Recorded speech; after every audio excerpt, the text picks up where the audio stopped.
Hello, and thank you for joining me today. My name is Brooke Anderson, and I am a nurse consultant for the White Rhino Company. Today we are here to discuss privacy and confidentiality for housekeeping staff. So the objectives for today are to define HIPAA, list patient rights, explain the White Rhino Company employee requirements, indicate what to do if you are aware of a HIPAA violation, and to provide some examples of potential HIPAA violations. HIPAA stands for Health Insurance Portability and Accountability Act. So HIPAA rules were invented to improve the ability to share health information while protecting the privacy of patients. So this way, healthcare practitioners can talk about patients when they need to, but people who don't need access don't get health information.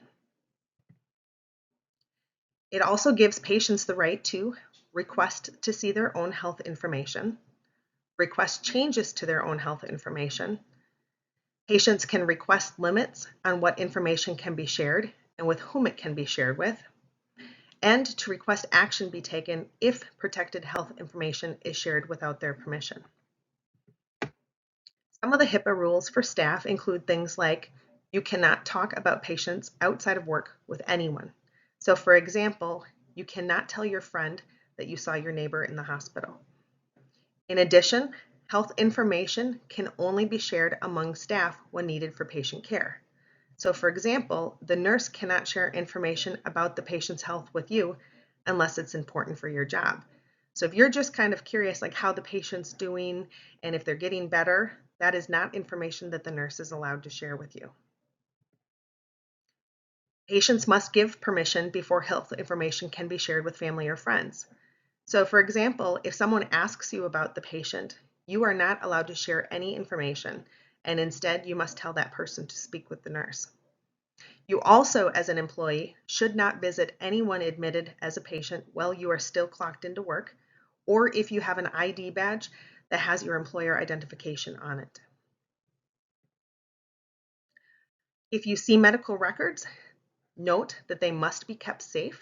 This includes both physical records like a medical chart and electronic records that are in the computer. If you see medical records that are not secured or are not locked up behind a door, you want to notify your supervisor immediately. For example, in this picture here, you see there's a garbage bag with medical records on the top that didn't fit inside the bin. You do not want to throw this garbage in the regular trash.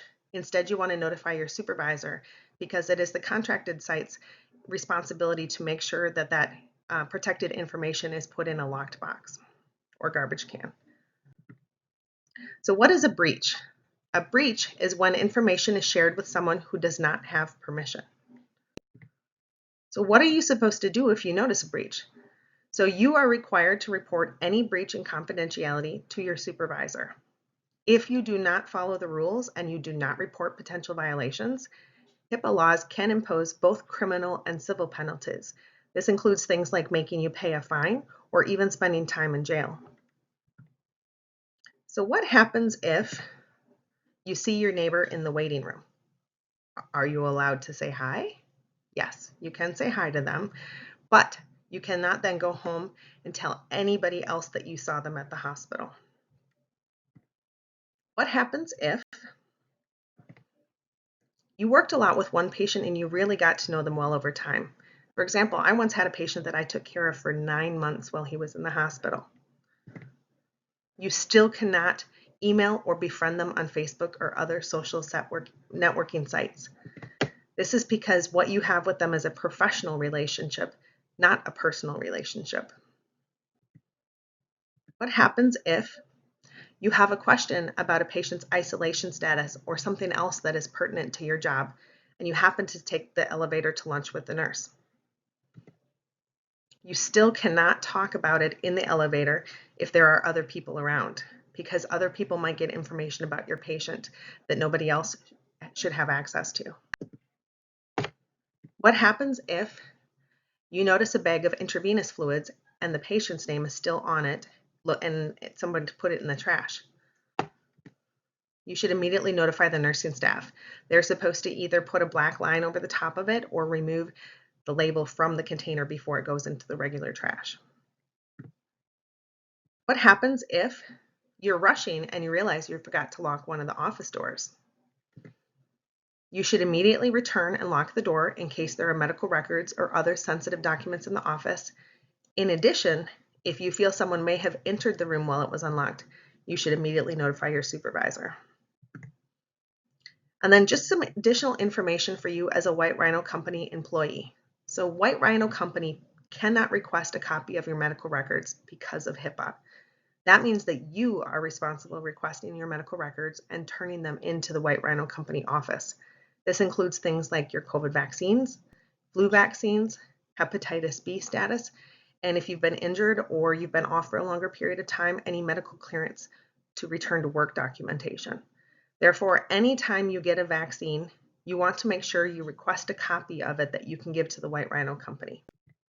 The White Rhino Company will request updated information from all employees every October, so you want to make sure you have this available and don't have to go searching for it. Required information that will be needed every year for both COVID and flu vaccines are your name, your date of birth, the date that you received the vaccine, the name of the vaccine, and the lot number. The lot number is a number that is listed on the vaccine vial. This is not something that's kept in the Wisconsin Immunization Registry, so it's not something that can be pulled afterwards.